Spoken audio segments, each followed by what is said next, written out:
Bharatiya Janata party అందరికి పుట్టినీళ్ళుగా ఉందా, మెట్టినీళ్ళుగా ఉందా చెప్పండి సార్. భారతీయ జనతా పార్టీతో నాకు అందుకోసం నేను అందరికీ లాయల్గానే ఉండాల్సిన పని, ఆ విధంగానే నేను ప్రవర్తిస్తాను. పురంధేశ్వరి మేడం గారితో మీకు ఎలా ఉందండి? తగాదాలు పెట్టుకోవాల్సిన పని కానీ, ఎవరితోనూ ఈగోలు ఫీల్ అవ్వాల్సిన పని కానీ నాకు లేదు. వాళ్ళందరూ సీనియర్స్. మీకు సీఎం గారికి అంటే చంద్రబాబు నాయుడు గారికి కనెక్టివిటీ ఎలా ఉంది? మీ పార్టీలో 35 సంవత్సరాలు సిన్సియర్గా ఉన్న ఒక నాయకుడి మీద అపవాండ వచ్చింది. నా కుటుంబం అంతా ఎన్టీఆర్ ట్రస్ట్ భవన్ ముందు ఆత్మాహుతి చేసుకుంటామని చెప్పారు. 9 గంటలకు అసెంబ్లీలో చంద్రబాబు నాయుడు గారు రాజశేఖర రెడ్డిని పతనం మొదలైంది, అనపర్తి మేము గెలిచాం అని ప్రకటించేశారు.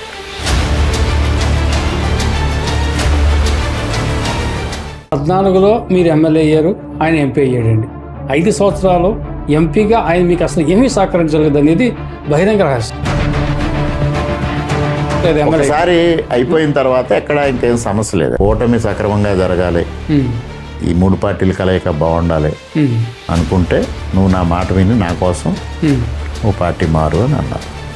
అప్పుడు తప్పనిసరి పరిస్థితుల్లో నేను పార్టీ మారడం కదా. బీజేపీ ఇవ్వకపోతే మీరు ఇండిపెండెంట్గా పోటీ చేసేద్దరండి.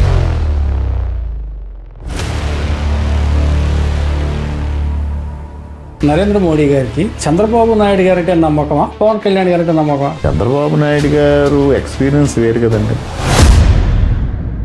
ఎంత ఎక్స్పీరియన్స్ అయినా 2014లో కూటమిలో ఆయన సపోర్ట్ పెట్టుకున్నాడు. 18కి వచ్చాక మళ్ళీ అడ్డం తిరిగాడు. అడ్డం తిరగడం అంటే ఆ రోజున్న పరిస్థితుల్లో